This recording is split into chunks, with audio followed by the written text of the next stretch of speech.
love. They talk about love indiscriminately, it seems to me. Indiscriminately in the sense that they confuse different kinds of love.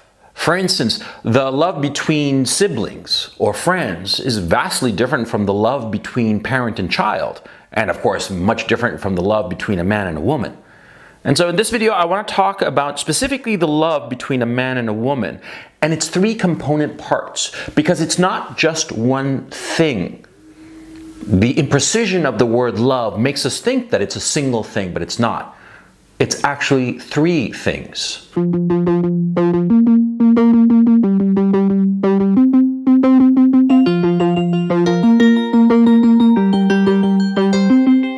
The first component of a love between a man and a woman, the most obvious one, is of course desire. It's lust. It's the wanting to be with somebody. That love, quote unquote, you'll find it's incredibly fleeting. It's very common between two people, between a man and a woman. It happens all the time. It's not a once in a lifetime kind of thing. It's not like a thunderbolt out of the blue. No, lust comes all the time. And I would argue that it's the most common form of love and the most unimportant kind of love. More important than lust is camaraderie, companionship, liking one another.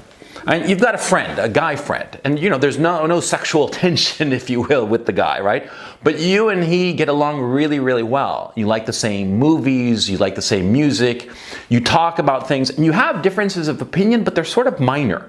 And what's interesting is that these minor differences of opinion make you enjoy each other's company even more, because you argue about these little things, but you're in agreement about the big things. And that is incredibly valuable. It's the kind of love that Aristotle talked about, that kind of fraternal love. But this kind of fraternal love is more than just a love of brothers, because it can happen between a man and a woman. What's going on there is a meeting of the minds, a shared view of the world. And this is actually really, really important. Yeah, because you see, when you make your way through the world, you're on your own. And what you want to be able to do is turn to someone and say, did you see that? Turn to someone so that you can confirm the way you look at the world. This is an incredibly important thing that people don't pay enough attention to. Because a lot of times you'll be wandering around the world and something will happen, you'll see something. But if there's nobody around with whom to compare it, you'll sort of like just nod and say, okay, that happened, and not really understand the significance of it.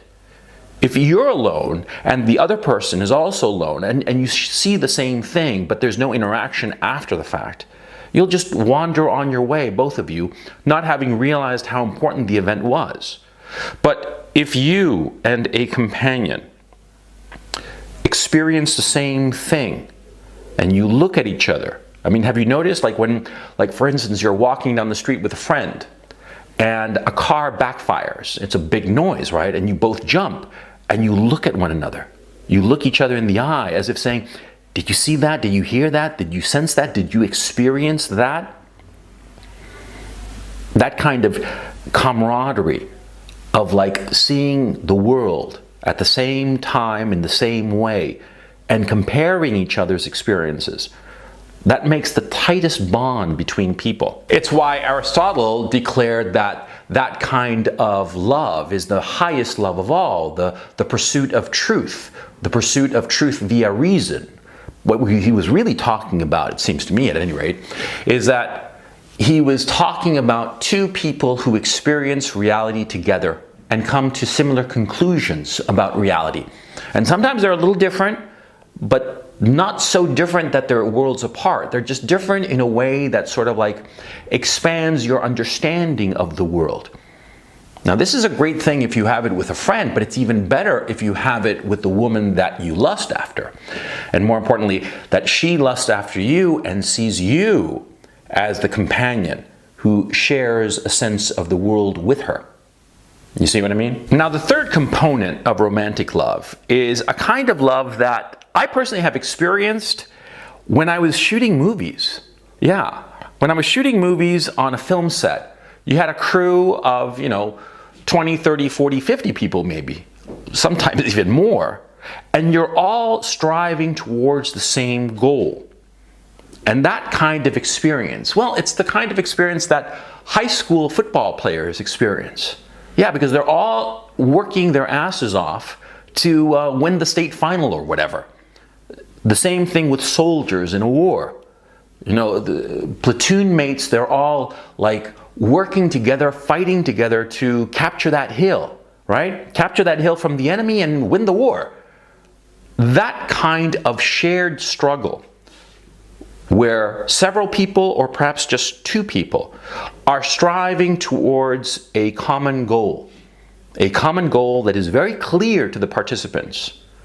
They're striving towards it and making enormous sacrifices to achieve that goal.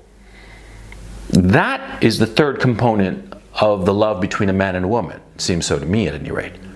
That sense that the man and the woman are striving after the same goal, the same vision of the life that they want to lead together. You see a lot of couples, a lot of men and women who are together, and they're very unhappy. They're very unhappy because they say that they love each other, but it's not that they love each other. They only have one of these three components in their lives, in their relationship. Perhaps it's a relationship based purely on lust. I mean, they got the hots for one another, the sex is great, but there's nothing else. There's no shared vision of the world, and much less a shared goal that they want to achieve together. They just find each other hot, sexually attractive, and they have great sex, and when they're not having great sex, they're fighting like cats and dogs, and they don't understand each other's jokes. Have you noticed? Yeah, because jokes, it seems to me, are that sign, that signal that two people really get along. If you are with someone and you can make each other laugh consistently, you can make her laugh and she can make you laugh, then you got it made. Yeah. Because beyond lust which fades, lust fades very quickly, as a matter of fact. If you have that sense that you can make each other laugh, then you want to be around that person. You want to have that person in your life. You want that person as your companion. And if you're with a woman who has the same goals in life as you do, whatsoever those goals may be, but if they are similar goals or identical goals, for instance, you find a woman who wants to have children and a family and just live life together. If you find that woman and that's the goal that you have, then you're going to be very happy together. If you have that shared goal, and most important of all, you have a shared vision of how to achieve this goal, which is crucial. Yeah, because you can have similar goals, identical goals, but perhaps you have very, very different visions of how to achieve those goals, whatsoever those goals may be. Perhaps it's not that you want to have a bunch of kids and a happy family and a picket fence or something like that. It could be completely different. Perhaps you both want to have like incredible careers or whatever, but that's not the point. The point is, see, if you have different methods or different approaches to achieving that goal, then you're going to be at 6s and 7s. You're going to be fighting all the time. See, you're going to be like that couple that have lust for one another, physical desire for one another, but nothing else.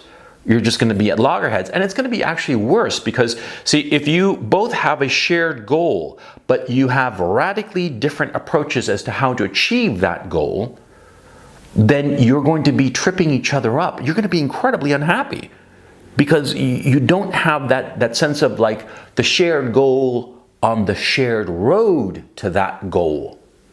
You see what I mean? But that's sort of like fine-tuning the problem. The general problem, it seems to me, of so many men and women, especially young men, is that, see, they think that a woman, all they need with a woman is to really find her hot and maybe, you know, find her like nice to hang around with. But it's more than that, and more to the point, a lot of times, especially when you're young, you don't realize that maybe you don't find somebody that hot and that attractive, but there are other qualities that she has that are really valuable. Other qualities, other aspects of these three components of love that fit with you. And because they fit with you, potentially, she could make you very happy.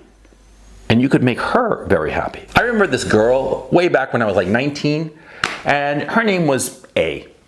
And A was a terrific girl. I just didn't find her that hot. I didn't find her that physically attractive. But I loved hanging out with her. I loved hanging out with her because we saw the world very similarly. We laughed at the same things. We really got along. But I didn't find her hot. And the thing is, see, there were other girls that I found hot that I didn't like at all. And there was girlfriends, I mean, girls that I was going steady with, if you will, that I kind of like did not like at all. And I really liked A, because A was just like on my wavelength. And because of that, I foolishly didn't look at A as a potential romantic partner, because I didn't find her sexy. She was sexy enough, she was attractive, but I didn't think that she was my type. I didn't think she was hot enough. I was just being an idiot, you know? There were other girls that I was pursuing, instead of looking at A, who had everything. She had the two other components. We got along really well. I mean, we really liked one another. And we both had very similar goals in life. At the time, I knew it, or I sensed it, because of the little things that we talked about of what she was planning on doing and whatnot. And retrospectively now, 33 years later, I realized that A would have been perfect for me. She would have been perfect for me, and the fact that I didn't like lust after her with like, you know, just mindlessly lust after her was actually to her credit, because there was more to her than just lust. But I was too young and too stupid and didn't realize it. I didn't realize that love is not just lust. There's more to it. Love between a man and a woman, 3 components. Always remember that. Lust, companionship, and shared objective. If you have these 3 components, you're going to have a happy relationship with a woman. If you have only one of them, well, things aren't going to work out. What you have to be doing is find a woman where you have as much of these 3 components as possible, and understand that when you quote unquote love someone, it's a complicated thing. The word love is vague, amorphous. It covers so much ground.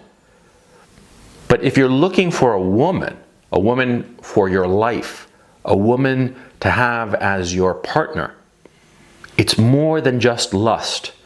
It's more than just having a good time together. It's shared objectives as well. You find that woman that you have those 3 things with, and you're set. And if you're in a relationship and you find yourself looking through those 3 components and realizing that they are lacking, well, you have to either work to get it back or realize that that relationship is doomed.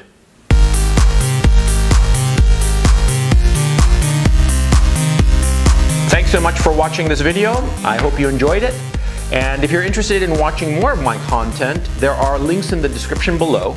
Go to my Patreon channel or my CRP channel to find more content. And yeah, so thanks very much.